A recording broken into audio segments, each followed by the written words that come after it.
Product launches. Just wanted to chat to you a little bit more about how to make the most out of product launches and how to make them a success, both in terms of retail and recruitment.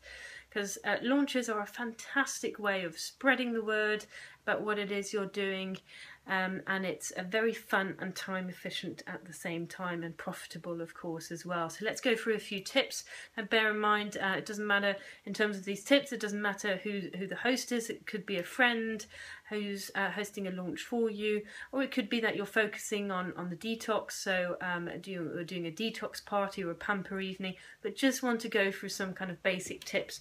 So the first stage of course is inviting people and how to go about inviting people. Okay, so what I suggest there is that you pick up the phone rather than sending messages. Certainly not blanket messaging lots of people, you know, it's a personable business. Ideally pick up the phone so people can see and hear your excitement, and just ask them before you say anything else, just say, what are you doing Tuesday evening when you want to host that evening? And wait to hear what they say. If they say they're free, then you say, brilliant, that's fantastic, because I've got some friends around, I'm launching a new business, I'm hosting this and that, etc.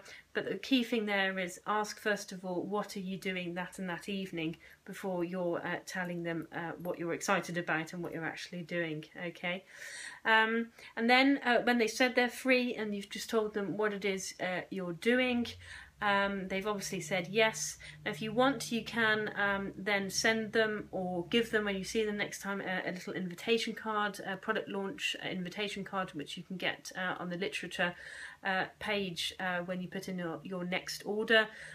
I sometimes have them, I sometimes don't, but the key thing once you've made that initial contact is then the night before your product launch is to, you can just text people at this stage and just say, just wanted to make sure I gave you the right time. I did say 8 o'clock, didn't I?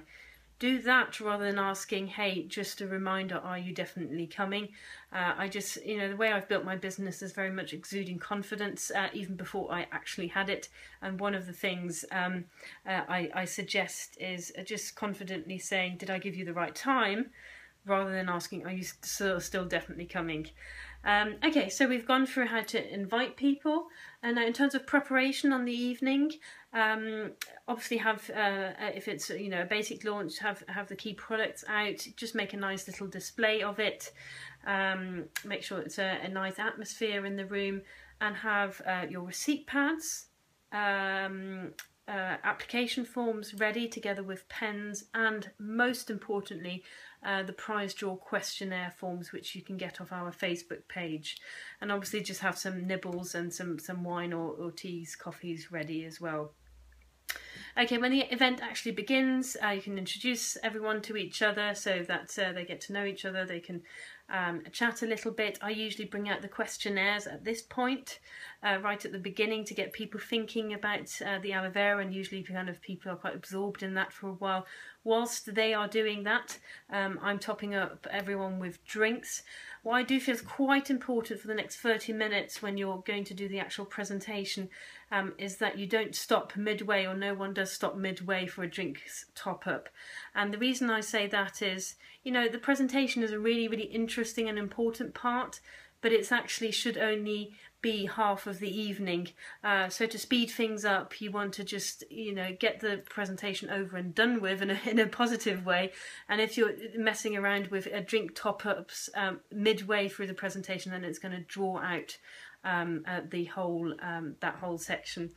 For the same reason, when you're giving people the samples of some of the products, I always suggest that you yourself hold the actual tube and just squirt a little bit on people's hands or wherever, and without engaging them too much into one-to-one conversation, for the sake of you finishing that presentation quite early on. What I have had several times is that people have looked at the tube and read it, so I couldn't go on to talk about the next product. So you be in control of giving people a little bit of that sample.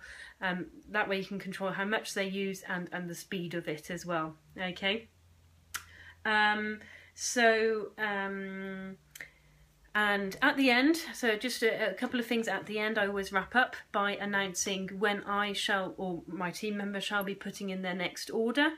Okay, even if you weren't necessarily going to put in an order then, or needed to, it's quite important to communicate with people when that order might be. I usually suggest within the next 48 hours, but along those lines, it's quite important that you, in conjunction with this clip, that you watch the clip about closing the sale, because that will really help you turn product launches into very successful evenings. Okay.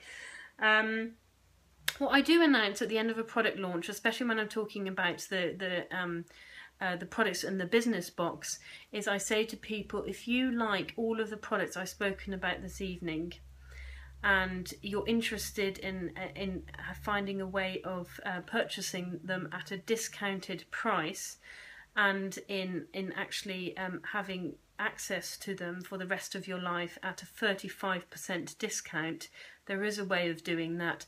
Just come and talk to me at the end. So what you're offering people is you're offering people the discount on the business box and all future purchases, which basically means signing up. But if you've just announced it in a very accessible way. Okay, so just a few tips to go through. I hope that was helpful. Any other ideas, let us know. Thank you.